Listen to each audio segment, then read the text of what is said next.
ኦሪት ዘፍጥረት ምዕራፍ 21 ከቁጥር 15 እስከ 21 ድረስ አነባለሁ። እናንተ እግዚአብሔር ሲረዳችሁ ጸጋውን ሲያበዛላችሁ ደግሞ ከቁጥር 1 ጀምሮ እስከ 21 ያለውን አንብቡ። ጊዜውን ለመቆጠብ ያክል ነው። ረጅም ጊዜ ወስደናል። ጥሩ ጸሎት ነው፣ ጥሩ አምልኮ ነው። መንፈስ ቅዱስ ያደረገው እሱን ነው። እንደ መንፈስ ቅዱስ እንሄዳለን። ካለኝ ሰዓት አንጻር ግን ቀጥታ ወደ ቃሉ ገባለሁ። መጽሐፍ ቅዱስ ኦሪት ዘፍጥረት ምዕራፍ 21 ከቁጥር 15 ውሃም ከአቁማዳው አለቀ፣ ብላቴናውን ከአንድ ቁጥቋጦ በታች ጣለችው፣ እርሷም ሄደች፣ ብላቴናው ሲሞት አልየው ብላ ቀስት ተወርውሮ የሚደርስበትን ያለ ርቃ በአንጻሩ ተቀመጠች፣ ፊት ለፊትም ተቀመጠች፣ ቃሏን ማሰምታ አለቀሰች። እግዚአብሔርም የብላቴናውን ድምፅ ሰማ። የእግዚአብሔርን መልአክ ከሰማይ አጋርን እንዲህ ሲል ጠራት፣ አጋር ሆይ ምን ሆንሽ? እግዚአብሔር የብላቴናውን ድምፅ ባለበት ስፍራ ሰምቷልና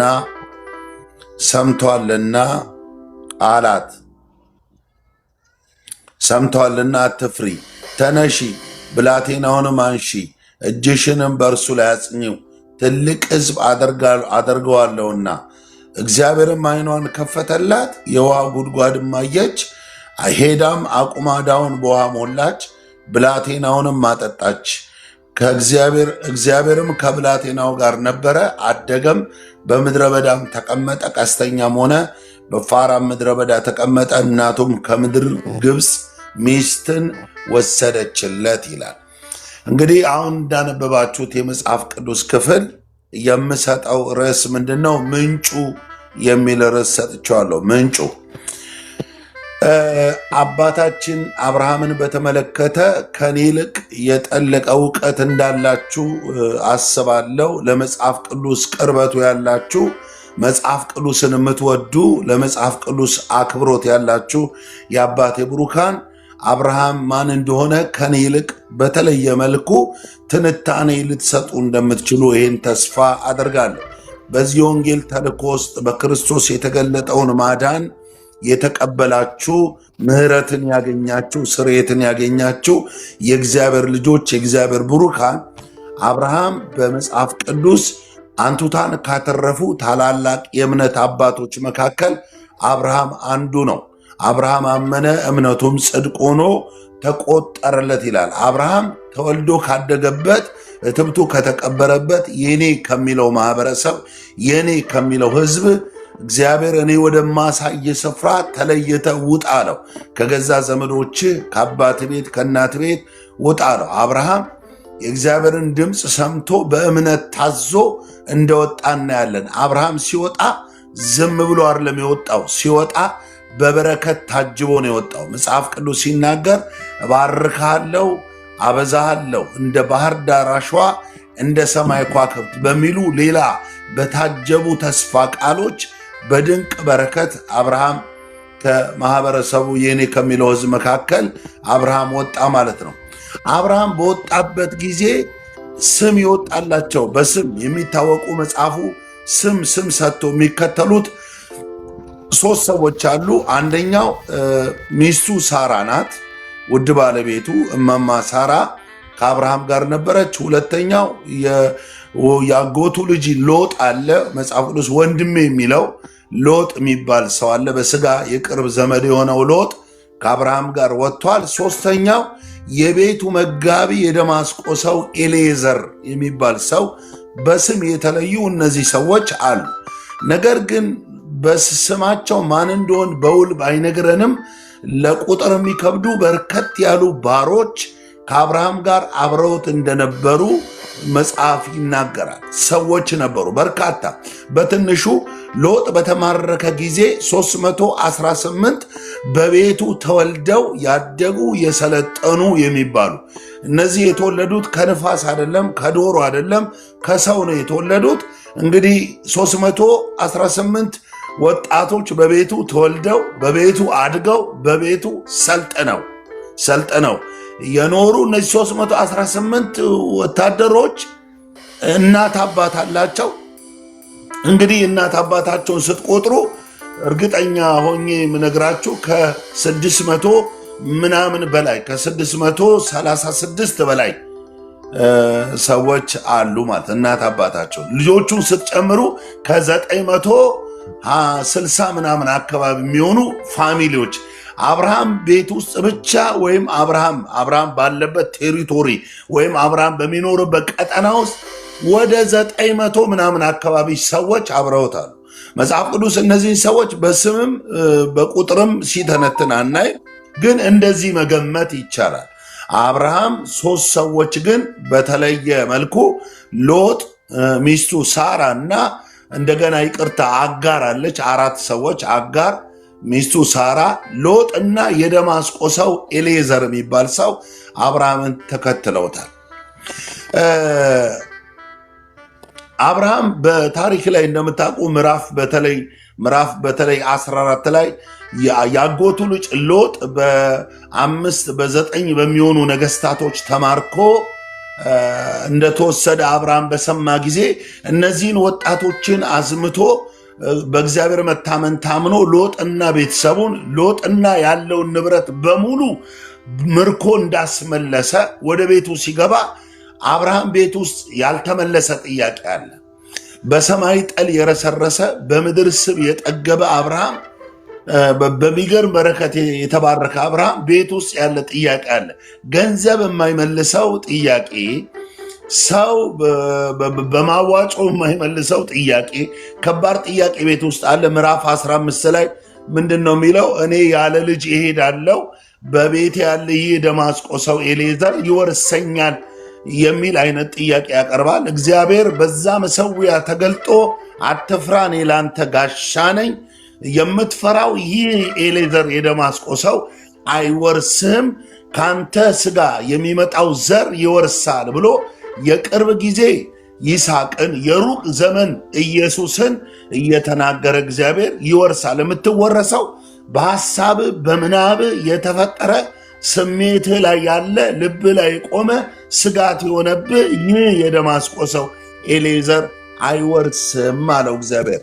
ከጉልበት የሚወጣው እርሱ ይወርሳል አለው ማለት እና ወገኖቼ አብርሃም ይህንን ከእግዚአብሔር ሰምቷል። ይሄ የምታያት ምድር ላንተና ለዘር እሰጥሃለሁ ይለዋል። ለእኔና ለዘሬ እንደምታወርስ ይህንን በምን አውቃለሁ ይላል። መሰዋት ሰዋልኝ። ይሄ ምዕራፍ 15 ላይ ነው ያለው። መሰዋት ሰዋልኝ ይለዋል። አብርሃም ይሰዋል። እዛ ላይ እግዚአብሔር ከህዝቡ ከሚመጣው ዘመን አንጻር ብዙ ተስፋዎችና ኪዳኖች ይገባለታል።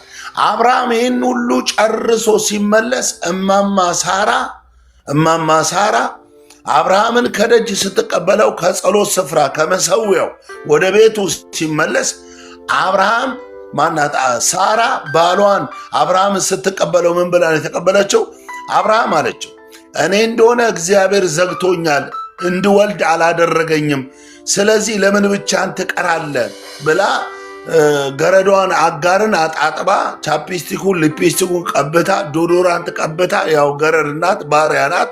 ሰውየው ጌታ ነው፣ አንቱ የሚባል ገዢ ነው። ስለዚህ ምናልባት እንዳይደብረው ብላ አጣጥባ አጽናርታ ጠበቀችው። አብርሃም 2 ድምፅ ሰምተዋል። እግዚአብሔር ዘር እሰጣለሁ ይለዋል። አጋር ደግሞ የለኝም ዘር፣ ስለዚህ ከሷ ውለድ ትለዋለች። ይሄ 2 ድምፅ ዛሬም በህይወታችን ይታገለናል። በመገረፍ ቁስል ተፈውሳል የሚል ቃል አለ። ሐኪም ደግሞ ደምህን ወስዶ የሆነ ነገር ወስዶ ጨጓራ ኩላሊት አለ ይላል። 2 ድምፆች ዛሬም ይታገሉናል፣ ይጎትቱናል። እና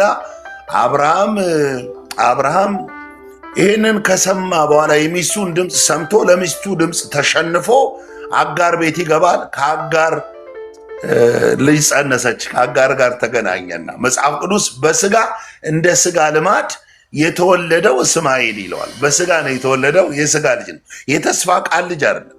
እስማኤል ተረገዘ።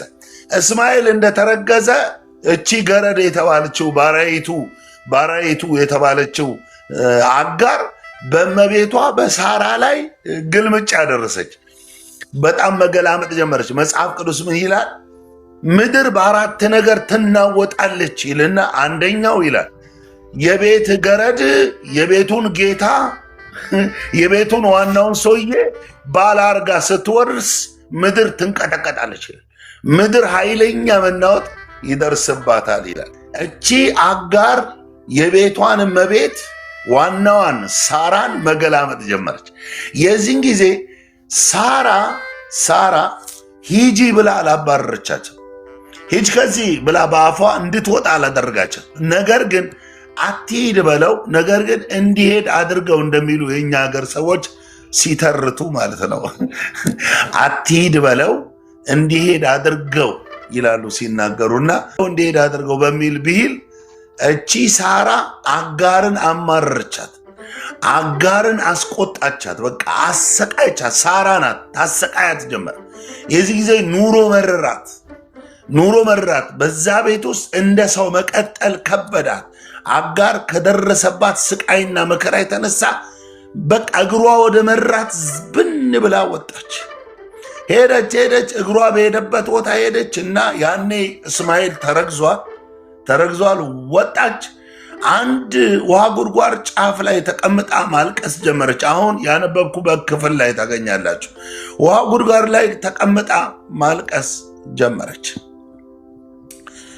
ይሄ ከመሆኑ በፊት አብርሃም በቤቱ ድግስ ደገሰ። ድግስ የደገሰው ከልጁ መወለድ ጋር ተያይዞ አንድ፣ ሁለተኛ ጡት በጣለበት ጊዜ በይስሐቅ 3 እና 4 ዓመት አካባቢ ላይ ጡት እንደጣለ ሲያቅ ከፍተኛ ድግስ ደገሰ። እዛ ድግስ ላይ የምድሪቱ ሰዎች ይጠሩ አይጠሩ የአሞራውያን ሰዎች መጽሐፍ ቅዱስ አይነግረንም፣ ግን በቤቱ ከፍተኛ ድግስ እኔ ነኝ ያለ ድግስ ተደግሷል። እና ከይስሐቅ መወለድ ጋር ብቻ ሳይሆን ደግሞ ጡት በጣለ ጊዜ አባ እማ እያለ አፉን በፈታበት ጊዜ ድግስ ተደገሰ። ያ ድግስ ተከትሎ ማነው እስማኤል ዝም ብሎ ሳቀ። ማለት ቤቱ ውስጥ ሽርጉድ እያሉ ፈገግ ብሎ ሲስቅ ማን ታያለች? ሳራ እዴ አለች። ሳራ ለሁለተኛ ጊዜ አጋርን አባረረቻት። አጋር ተባረረች ለሁለተኛ ጊዜ። በመጀመሪያው ጊዜ አርግዛ እግዚአብሔር መጥቶ ምን ሆነሻል ይላታል። የደረሰባትን ጭንቀት፣ ስደት፣ መከራ በሙሉ ነገረች ለእግዚአብሔር። በይ ተመለሺ፣ የሚወለደው ልጅ እስማኤል ነው፣ ልጁን እኔ እባርኳለሁ፣ ታላቅ ሕዝብ አደርገዋለሁ፣ የብዙዎች አባት ይሆናል ብሎ ለአጋር ነገራት። ተመለሰች። ከዛን ይስሐቅ ተወለደ። በይስሐቅ መወለድ ጊዜ እንደነገርኳችሁ ድግሱን ተከትሎ እስማኤል ሲስቅ ይሄኛው ከልጄ ጋር አይወርስምና እስማኤልንም እናቷንም ከዚህ ቤት አስወጣ፣ አሁን በአፏ ይውጡ አለች ሳራ። የዚህን ጊዜ እግዚአብሔርም ተስማማና ሳራ የምትለውን አድርግ፣ ይሄ ልጅ ከዚህኛው ልጅ ጋር አይወርስምና ልክ ናት፣ እስማኤልንም እናቱንም አባራል። አብርሃም ግራ ገብቶት እያለ እግዚአብሔር መጥቶ ይህን ሲናገረው አብርሃም ምን አደረገ? በኮዳ ውሃ ሞልቶ በአገልግል እንጀራ ሞልቶ ላካቸው። በቃ ሂዱ አላቸው። ወደ ግብፅ ከአሞራውያን ከከናን ምድር ወደ ግብፅ ጉዞ ተጀመረ። እቺ ሴትዮ ልጇን አዝላ ልጇን ታቀፋ መጓዝ ጀመረች። መንገድ እየሄደች በቤርሳቤ ምድረ በዳ መንገዱ ሳይጋመስ በበረሃ ላይ ከኮዳ ውሃ አለቀ። እንደገና ደግሞ ከአገልግሉ እንጀራው አለቀ። ወደኋላ መመለስ አትችልም። ያለባት ወደፊት መሄድ ነው። ወደፊት ዘልቃ እንዳትሄድ ውሃው አልቋል፣ እንጀራው አልቋል። ልጁ በደህና ጊዜ እማዬ እንጀራ አለ። ቆርሳ የምትሰጠው እንጀራ ከአገልግል የለም። ቦታው ምድረ በዳ ነው። ያንን ምድረ በዳ የተወዳጀ ከተማ የለም። ያንን ምድረ በዳ መኖሪያ አድርጎ ጎጆ የቀለሰ እዛ ምድረ በዳ ላይ የሚኖር ማህበረሰብ የለም። ስለዚህ በተስፋ ግን አይዞ እያለች ጉዞ ጀመረች። እየዋለ እያደረ የልጁ አቅም እየደከመ ጉልበቱ እየላላ ሄደ። ምላሱ ከንፈሩ እየደረቀ ፊቱ እየገረጣ ሰውነቱ እየገጠጠ ሄደ። እየከሳ እየመነመነ ሄደ። ስለዚህ እናቱን መጣራት አቃተው። ነፍስ ግቢ ውጪ ሆነ። ስቃይ ነገሰ። በዛ ምድረ በዳ ልጇ ትንፋሹ እያጠረው አይኑ እየሰለመ ምላሱ ወደ ትናጋው እየገባ ሞት አንዣቦ በዛ ስቃይ ውስጥ እያለች እናት ልጄ ሲሞት አላይም ብላ አጋር ልጇን ወርውራ ጥላ ቀስት ወርውሮ በሚርቅ ርቀት ርቃ ድምጿን አሰምታ አምርራ ማልቀስ ጀመረች። ድምጿን አሰምታ ማለት በኢትዮጵያ ስንፈታው አወይ ልጄ ልጄ ልጄ ለእኔ አርገው ልጄ እኔ ልቅደም ልጄ አትሙትብኝ ልጄ እያለች ስሙን እየጠራች ተንሰቅስቃ ማልቀስ ጀመረ።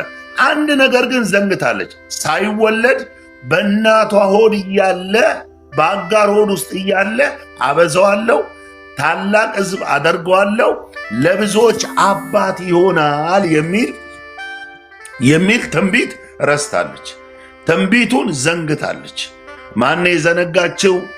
አጋር። ሰው እግዚአብሔር የተናገረውን ይረሳል እና ረሳች።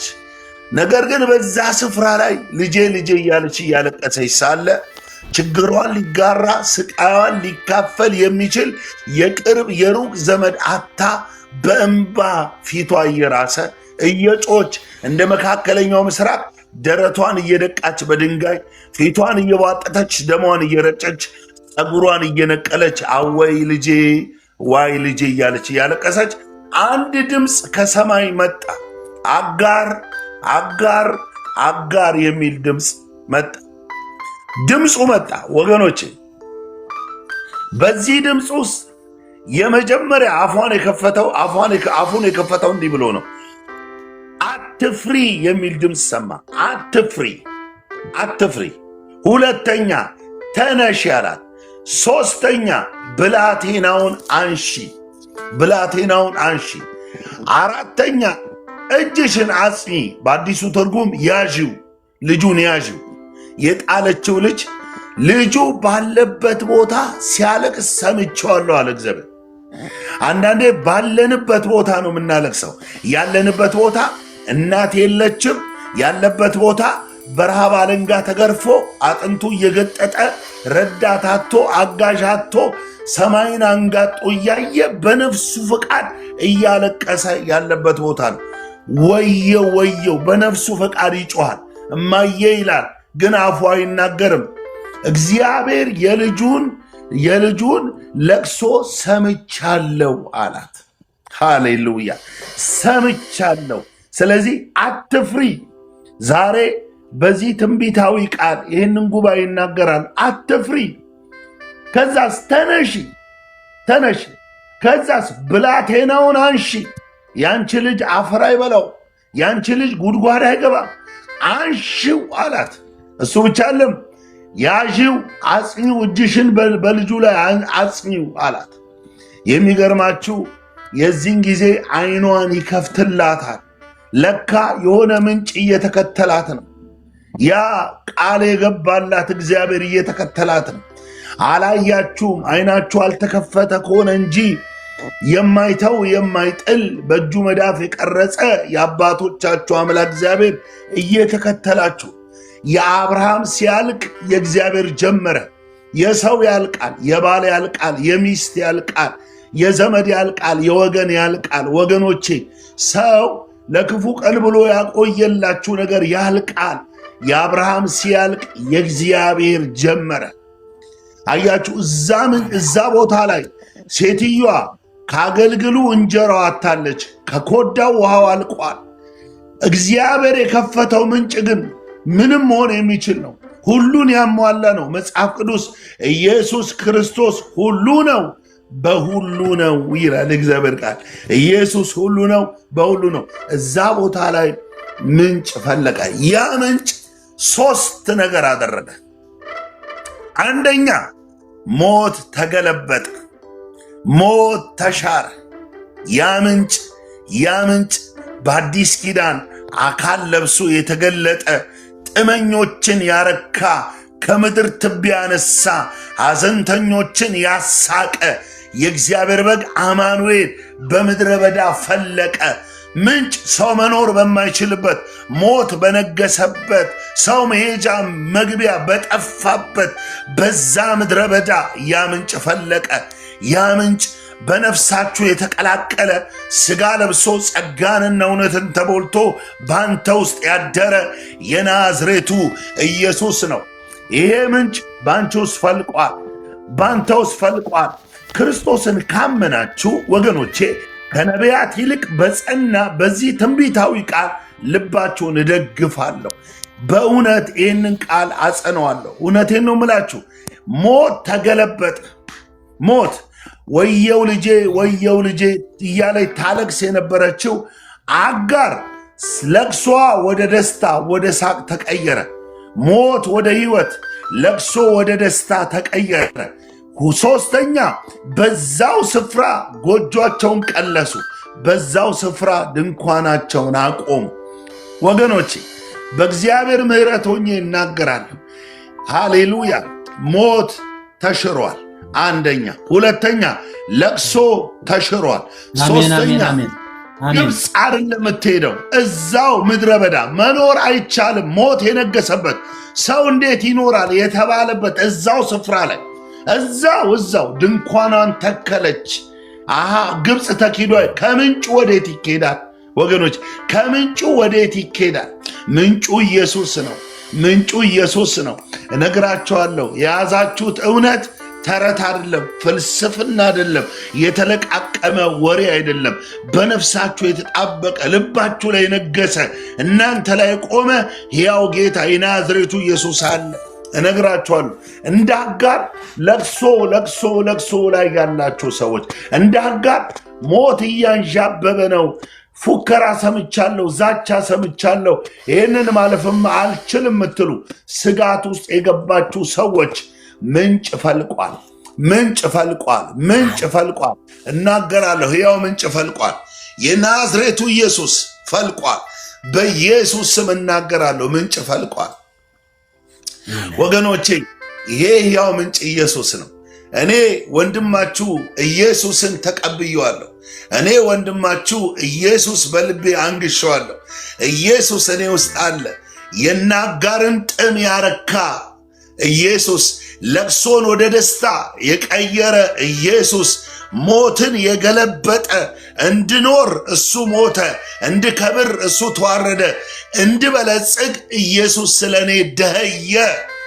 በሕግ መተላለፍ የተጫነኝን እርግማን ወሰደ፣ ከሕግ እርግማን ዋጀኝ። ስለዚህ እኔ ውስጥ ሃሌሉያ ምንጭ አለ፣ ምንጭ አለ፣ ምንጭ አለ። የሰይጣንን ክስ እየሰማችሁ ምትቆዝሙ፣ ተስፋ ያጣችሁ፣ ልባችሁ የዛለ፣ አቅማችሁ የደከመ እዚህ ቃል ላይ ቆሜ ይህንን አውጃለሁ።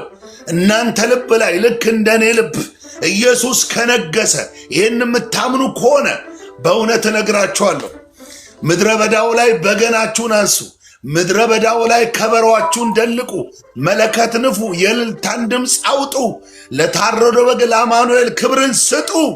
አትቀጥሉም። እንደዚህ እያለቀሰች አልቀጠለችም። አንሺው ልጁን አለ። አንሺው። ልጁ በሕይወት ቀጠለ። ምንጩ ሶስት ነገር አድርጓል። አንደኛ ሞት ተገለበጠ። ሁለተኛ ለቅሶ ወደ ደስታ ተቀየረ። ሶስተኛ አዲስ ሕይወት ተጀመረ። ምንድነው አዲስ ሕይወት? ግብፅ ሄዳ አልኖረችም። በአብርሃም እንጀራ ግብፅ አልደረሰችም።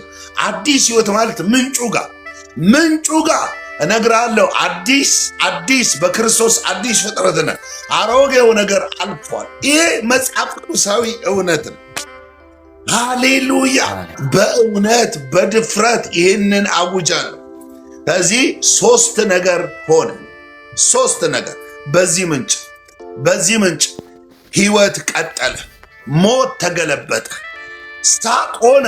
ለቅሶ ቀረ። አዲስ ሕይወት ተጀመረ። አያችሁ፣ ግብፅ ሄጄ ቤተሰቦቼ ጋር እኖራለሁ ትል የነበረች ሴትዮ እዚሁ ምንጭ ጋር እግዚአብሔር ሲደመር በአብርሃም እንጀራ አይሰራም።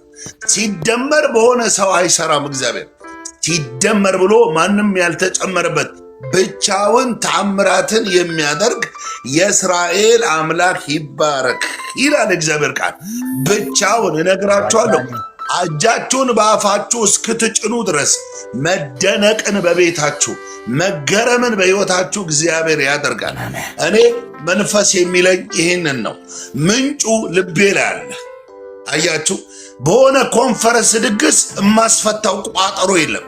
በሆነ ጮትና ቡርንቡር እማስለቅቀው ነገር የለም። ኦልሬዲ ከአጋር ጋር የነበረ ተስፋን የሰጠ እግዚአብሔር እስር ስሯ ሲከተላት የነበረ ያ ምንጭ ስጋ ለብሶ ጸጋንና እውነትን ተሞልቶ በምታዩኝ ይህን ጥቁር ልብስ በለበስኩ በእኔ ውስጥ ይሄ ጸጋ የለበሰ የናዝሬቱ ኢየሱስ እኔ ውስጥ አለ።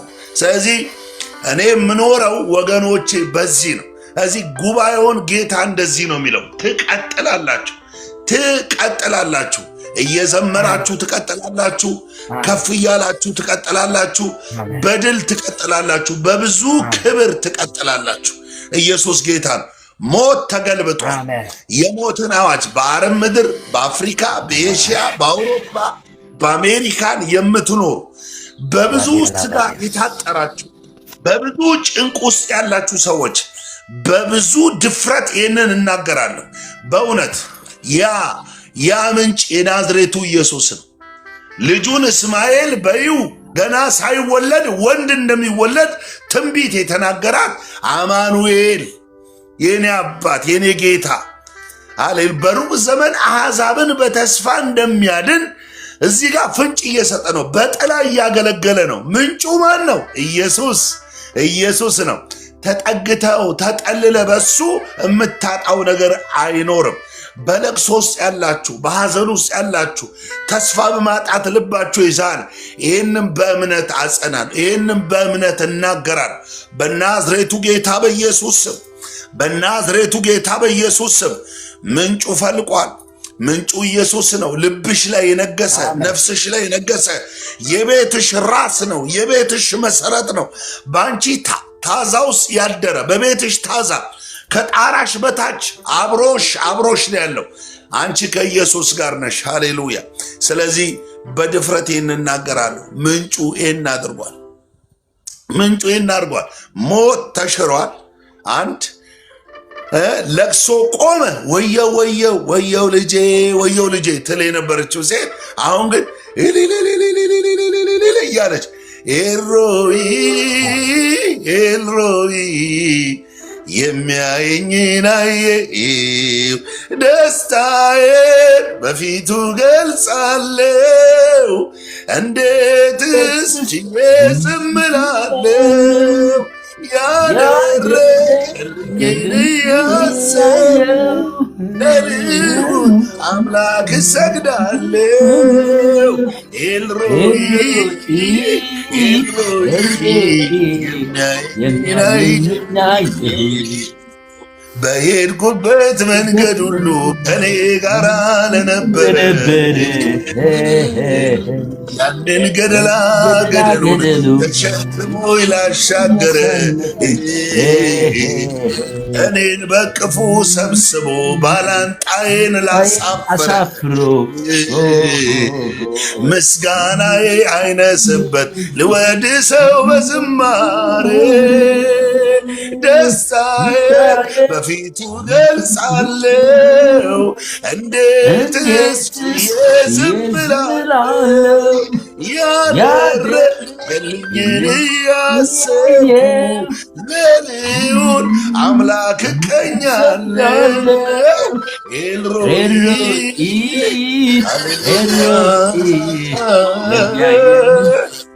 ሃሌሉያ።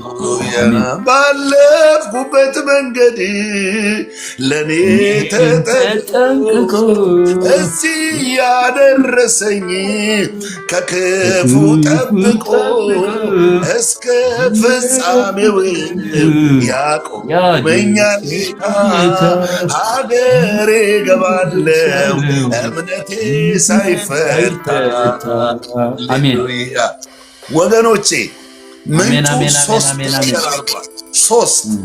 ሶስቱን ነገር እንዳትረሱ። ሞት ሆይ መውጊያ የታል? ሲኦል ሆይ ድል መንሳት የታል? የሞት ኃይል ኃጢአት ነው። የኃጢአት ኃይል ሕግ ነው።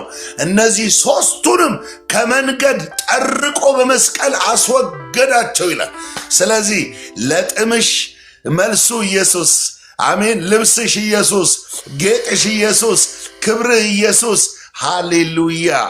እዚህ ምንጩ ኢየሱስ። በእውነት እነግራቸዋለሁ። አሜን። እግዚአብሔር ይህንን ቃል የምትናገርበት ምክንያት ምንድን ነው ስል ልባቸው ውስጥ እንዳለው ነገራቸዋል። ልባቸው ችግሩ ከመቅደሞ ፊት እኔ ቀድም ያለው የእናንተ እስማኤል የእናንተ የሆነው ነገር አፈር አይበላው፣ አሞራ አይበላው፣ በኢየሱስ ስም አውሬ አይበላው፣ የምድረ በዳው ትኩሳት አይበላው። እግዚአብሔር ቀድመዋል። እግዚአብሔር ቀድመዋል። አሌሉያ፣ አሌሉያ። አንድ ነገር ልበልና ልጨርስ። ይስሐቅ የአብርሃም ልጅ ይስሐቅ ከተወለደ በኋላ ካደገ በኋላ ርብቃን ካገባ በኋላ በአብርሃም ዘመን ከነበረው ረሃብ ሌላ ረሃብ ሆነ ይላል። ጨመረ ረሃቡ። ረሃብ እድል አይሰጥም። ረሃብ ቀን አይሰጥም። ረሃብ ያሳድዳል። የተዛባ ውሳኔ እንድትወስን ያስገድዳል። ረሃብ ነው። ስለዚህ ይስሐቅ ወደ ጌራራ ወደ ፍልስጤም አውራጃ ወደዛ ምድር ተሸሸ ይላል። ዘፍጥረት 26 ላይ ሸሸና እዛ ምድር ላይ መኖር ጀመረ ይላል። መኖር ጀመረ ይስሐቅ እዛ ምድር ላይ ሲኖር እግዚአብሔር እንዲህ አለው፣ ወደ ግብፅ እንዳትሄዳል፣ እዚሁ ምድር ተቀመጣል። እኔ በምልህ በዚች ምድር ተቀመጥ፣ እባርካለሁ፣ አበዛሃለሁ፣ እንዲያረጋለሁ እያለ እግዚአብሔር ብዙ ተስፋዎችን ነገረው። ከዛን በዛው ምድር ላይ ይስሐቅ ዘራ ይልና 100 እጥፍ አጨደ ይል ዘራ። በምድረ በዳ ማለት ዝናብ በሌለበት ቦታ ዘራና 100 እጥፍ አጨደ ይላል። ከዛስ እስኪበልጥ ድረስ እየጨመረ ሄደ ይላል። ኪዳን ነው። ኪዳን እስኪበልጥ ድረስ እየጨመረ ሄደ ይላል። መጨረሻ ላይ ፍልስጤማውያን ቀኑበት ይላል። ቀኑበት። እንዴ ይሄ ሰውዬ ከሀገሩ መጥቶ በእኛ ሀገር ላይ በለጠን፣ ቀድሞን ሄደ እንዴ አሉና መጡና አለቆቹ በሙሉ መጡና አባረሩት። ሂድ ከዚህ ምድር አባረሩት።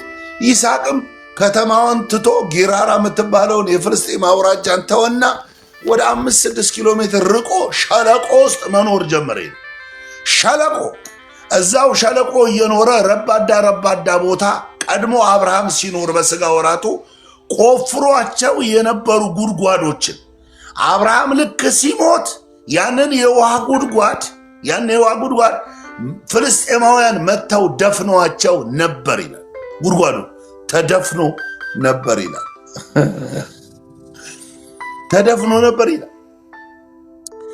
ፍልስጤም እንግዲህ መንፈሱ መጥፎ ነው። ዛሬም እንዲህ አይነት ሰዎች አሉ። ደፈኑበት ይላል። ደፈኑ። ታዲያ ይስሐቅ መጣና እነዛ የተደፈኑ ጉድጓዶችን መልሶ ቆፈረ። አባቱ ይጠራቸው በነበረው ስም ጉድጓዶቹን መጥራት ጀመረ። አሁን ምን እያደረገ ነው ይስሐቅ በሉኝ? አባዬ ጀግና ነው ሊል ነው። አየህ፣ አባዬ እያለ በቀጣይ አባቱ ታቦት ሊቀረጽለት ነው፣ ዕጣን ሊጤስለት ነው፣ ከበሮ። ከዛን መጡ ፍልስጤም መጡ። እነዚህ በመድፈን የተካኑ መጡና ደፈኑበት። አየህ፣ ይስሐቅ የሚቀጥለው አባቱ ባቆየለት ሀብት ሳይሆን በኪዳን። ይስሐቅ የሚያሸንፈው በቃል። የእንትን ዘር የእንትን ብሔር ስለሆንክ አታሸንፍም። ለማንም ስላጎበደድክ ምናምን አታሸንፍም። የምታሸንፈው ኪዳኑ እስካለ ነው። የምታሸንፈው ቃሉ ላይ ከቆምክ ነው። ስለዚህ ሰውየው በአብርሃም በአባቴ ጉድጓድ ምናምን ሊል ነው። መጡና ደፈኑበት። ይችሉበታል፣ መድፈን ይችሉበታል። መለሱና ደፈኑበት። በኋላ በቃ ድንገት እዛ ሸለቆ የሚባል ቦታ ላይ ጉድጓድ አይማስም። ውሃ ፍለጋ ጉድጓድ አይቆፈርም። ይሄ እብደት ነው። ሰው አይምሮ ካለቀቀ በሸለቆ ውሃ አገኛለሁ ብሎ አይቆፍርም።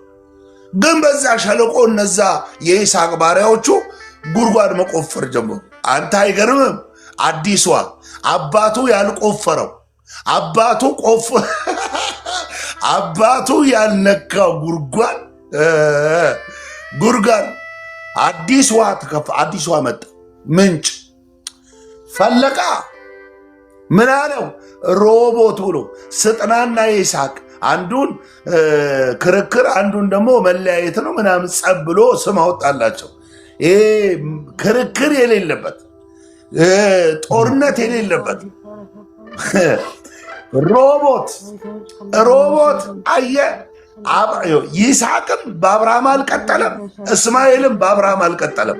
ሁለቱም እግዚአብሔር በሰጣቸው አዲስ ምንጭ ኢየሱስን በጥላነት የሚገልጥ ምንጭ፣ ያ ምንጭ የናዝሬቱ ኢየሱስ ነው። ሮቦት አለና እንዳለ አሁን በምድር ላይ እንበዛለን አለ። አንቀጽ 39 በለው 49 በለው እፍታቤር በለው ሕገ መንግሥት በለው የማይከለክለው የመብዛት ዓመት ነው አለ። የአዲስ አበባ ጴንጤ አሜን ይላል። አሌሉያ ሃሌሉያ ማራዲ ባኑሳ ካባርቴላት ያላባት ሃሌሉያ። ወገኔ አዲስ ምንጭ ተከፈተ። አሁን አለ እንበዛለን አለና ገናም በምድር እንሰፋለን። ገና ነው። ከዚህ በኋላ በምንም ቀጠና አልያዝም አለ። አጥር አይታጠርብኝም አለ። በሕገ ደንብ በሕግ ምናምን ረቆ ባጀት ተበጅቶ ክልከላ አይደረግብኝም። አሁን ለእኔ አለ የመብዛት ነው አለ። አሁን ለእኔ የመለቀቅ ነው፣ ሰፍቼ የመኖር ነው አለ።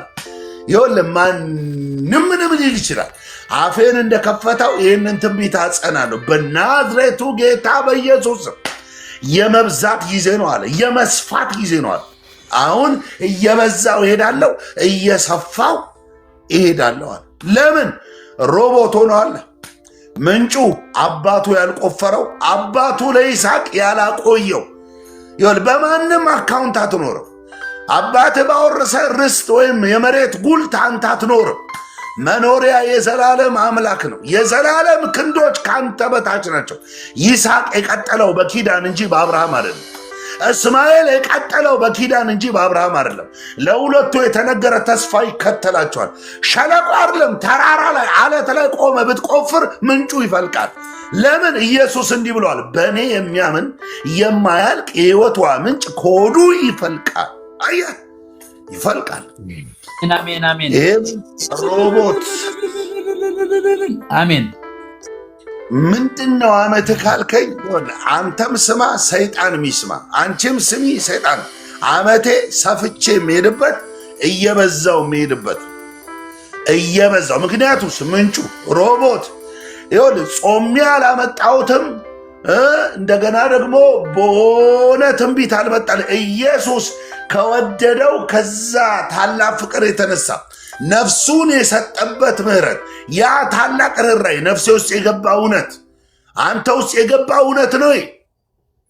ይሄ እውነት እነግርሃለሁ። ሮቦት እኔ ጠፍጥፌ አላመጣሁት፣ ላቤን አፍስሼ አላመጣሁት፣ ገዳም ገብቼ አላመጣሁት። ግን ሮቦት አባቴ አላቆየልኝ፣ የእናቴ አባት ሲወርድ ሲዋረድ በሚል ፍልስፍና እንደ ዱላ ቅብብሎሽ እጄ ላይ አልገባ። በእግዚአብሔር ጸጋ በምሕረቱ ግን እጄ ላይ ገባ። ስለዚህ እኔን መቀነስ አትችልም። ጠላት አንቺን መቀነስ አይችልም። የማትከለከሉበት ሰፍታችሁ የምትኖሩበት የመብዛት ዓመት ሮቦት አዲስ ምንጭ ነው። አዲስ ምንጭ ነው። መጽሐፍ ቅዱስ እንዲህ ይላል፣ አቤሜሌክ የሚባለው የጌራራው ንጉሥ በስሩ ያሉ የጦር አበጋዞች በተለያየ የሥልጣን እርከን ውስጥ የሚያገለግሉ የፍልስጤም ኃያላን በምድር ላይ ያሉ አንቱታን ያተረፉ ባለጠጋ ከተማ ገጠር ያለው በሙሉ ወደ ይስሐቅ መጣ ወደ ሸለቆ። ይስሐቅን ሸለቆ ብጥለው ምንጭ ይከተለዋል፣ ኪዳን ይከተለዋል። የትም ቢሄድ ምንጩ ይፈልቃል። እነግራለሁ። አረብ ግባ፣ ጃፓን ግባ፣ ኡዝቤኪስታን ግባ፣ አፍጋኒስታን ግባ፣ እንግሊዝ ግባ፣ ጀርመን ግባ፣ የትም ግባ፣ ይሄ ምንጭ ይከተላል። ይሄ ምንጭ አይለቅም፣ ኪዳን ነውና አይለቅም። ወገኔ መጡና እንዲህ አሉት፣ አንተ ከኛ ይልቅ በርትተሃል፣ እግዚአብሔርም ከአንተ ጋር እንዳለ ዓይናችን አይቷል። ስለዚህ እባክህ አደጋ አታድርስብን፣ አትግደለን። ያ ምንጭ ሰላም ያወረደ ምንጭ፣ እርቅን ያወረደ ምንጭ፣ እነዚህ ሰዎች እጅ የሰጡበት ምንጭ፣ የተሸነፉበት ምንጭ። ይኸውልህ ሴራ ሲሸርብብህ ሴራ ሸርብ አታሸንፈው። ጉድጓድ ሲምስብህ ጉድጓድ ምስ አታሸንፈው። የምታሸንፈው በምንጩ ነው። በምንጩ ነው የምታሸንፈው። እሳት ጭረው እሳት ጭራ አታሸንፍም። ክርክር ሞግታ አታሸንፍም። ስምን ሲያጠልሹ ቡና መጣጫ ሲያደርጉት ያንን አድርጋ አይደለም የምትረታው። እነሱ የመዘዙትን ሰይፍ መዘ እነሱ የወደሩትን ቀስት ወድር አታሸንፍም። የምታሸንፈው በመጡበት ክፋት ስትገጥማቸው ሳይሆን የምታሸንፈው በኪዳን ነው። የምታሸንፈው በሰማው ትንቢትና ነፍሱ ውስጥ በተቀላቀለ ቃል ነው። ያ ምንጭ የናዝሬቱ ኢየሱስ ይባላል። እነግራቸዋለሁ፣ ማሸነፍን ይሰጣቸዋል። መጥተው ሰላም እናርጋሉት። ሰላም እርቅ ወረደ። በአዋጅ የተነገረውን ሕግ ሽሮ በመካከል የቆመውን የጥል ግድግዳን አፍርሶ ሁለቱን በአንድ ያዋሃደ፣ ሁለቱን በአንድ አካል ያስታረቀ የአዲስ ኪዳን ምንጭ አካል ለብሶ የተገለጠ እኛ ቤት የተቀላቀለ የነፍሳችን ጌታ የነፍሳችን መልእክት የናዝሬቱ ኢየሱስ እግዚአብሔር እንዲህ ይላችኋል፣ ታሸንፋላችሁ። አሜን። በእውነት ኢየሱስ አሜን። መጽሐፍ የሚለው ምን ታደርገዋለህ?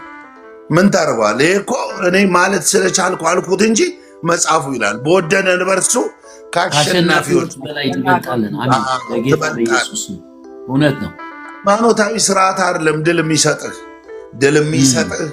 ይሄ ኪዳን የተነገረ ሳትወለድ ዓለም ሳይፈጠር ይኸውልህ አዩካ ዓለም ሳይፈጠር በክርስቶስ ኢየሱስ መረጠን። እንዴ እኔ ጾም ሳላውጅ ቸርች ሄጄ እጄን አንስቼ ሳልል ዓለም ይሄ የሚታየው ጉዝ ዓለም ወደ መኖር ሳይመጣ እግዚአብሔር እኔን በክርስቶስ መረጠኝ ነው። በቃ ኪዳን ነው አልኩ እኮ ኪዳን ነው። እግዚአብሔር ልጆቼ አለኝ ጌታ፣ እየረታችሁ እያሸነፋችሁ እየበለጣችሁ እየጨመራችሁ የምትገለጡበት የአዲስ ምዕራፍ ጅማሮ ነው። ጠላት እንዲሁ መጥቶ በርሽን አንኳኩቶ ከዚህ በኋላ ባክሽ ይቅር በይ ምሕረት አውርጅልኝ እስኪል ድረስ እግዚአብሔር በልዩነት ክብሩን ባንቺ የሚገልጥበት ይህንም በድፍረት በእውነት በእግዚአብሔር መታመን ታምኜ አውጃለሁ። ለሚሰማ ጆሮ ላለው ይህን እናገራለሁ። ምንጩ የበለጥንበት ምንጩ ምድረ በዳውን አሸነፍን። በምንጩ አቤሜሌክ የፍልስጤም ያልተገረዘ ከኪዳን ማዕቀፍ ውጭ የሆነውን ሰው አሸነፈ። ቀስት አልወረወረም፣ ቦምብ አልወረወረም፣ ሚሳኤል ይዞ አልገጠመም፣ እነሱ በመጡበት ክፋት አልገጠመም። ምንጩ ድል ሰጠው። ምንጩ አሸናፊ አደረገው።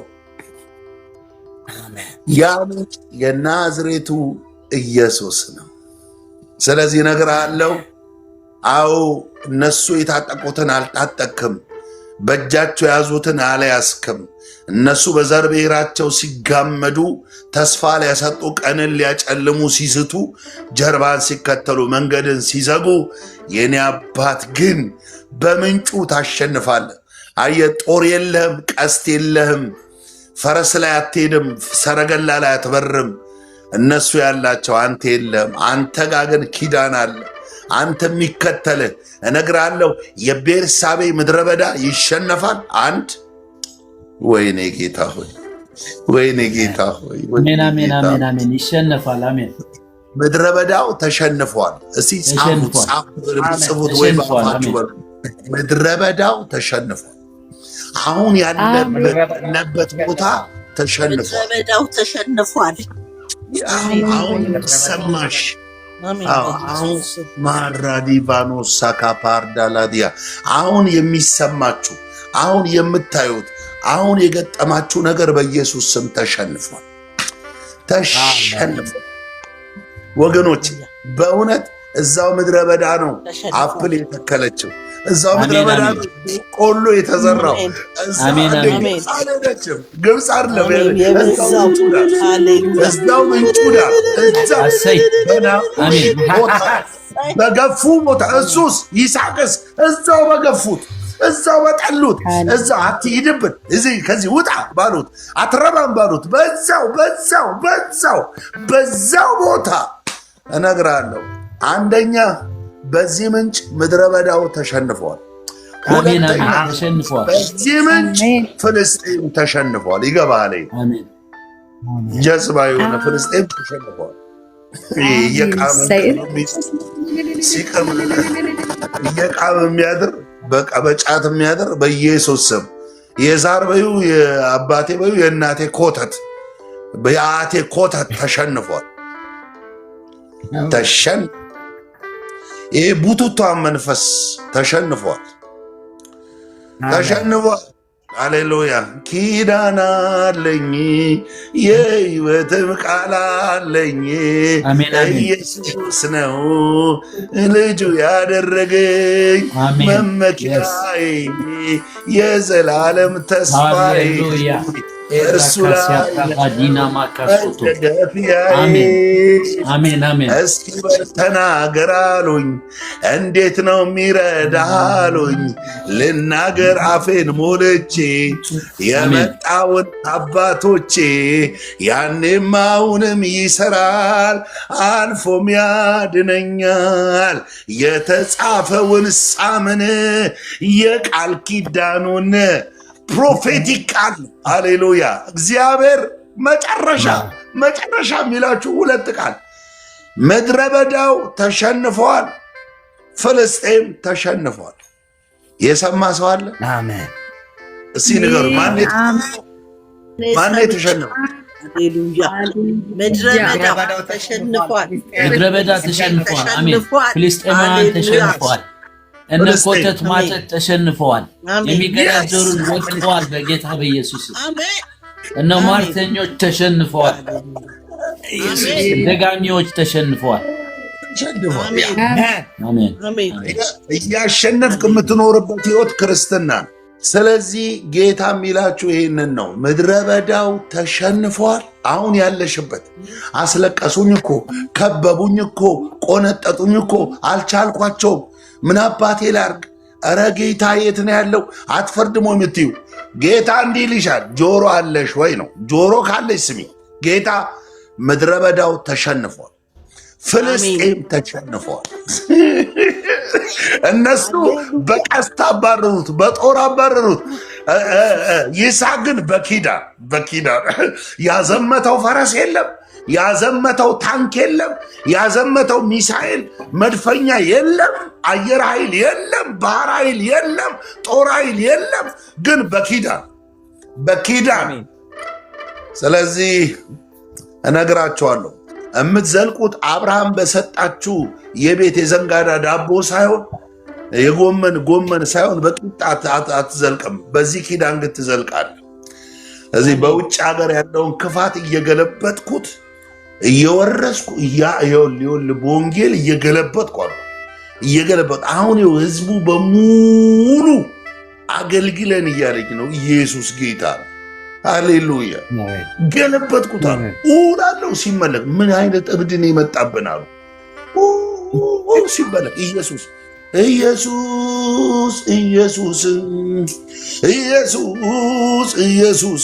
ድልን አገኘው ስምን ጠርቼ ማይተሸነፍኩ በጠላቶቼ ድልን አገኘው ስሙን ጠርቼ በጠላቶቼ አበሳዬን አስወገደው ከኔ በቀረው ዘመኔ ይፍታ ብሎ አንዴ ፈቶኛል። እንግዲህማ ማን ይዘኛል? የአባቶች አምላክ ያለ ከጎኔ ገና ሄዳለሁ፣ ገና በዛለሁ፣ ገና በዛለሁ፣ ገና ሰፋለሁ፣ ገና ወጣለሁ፣ ገና ወርሳለሁ። ክንዱ ላይ ቆሜ ቃሉን አምኜ የኪዳን አምላክ አሜን አሜን አሜን። ሰይ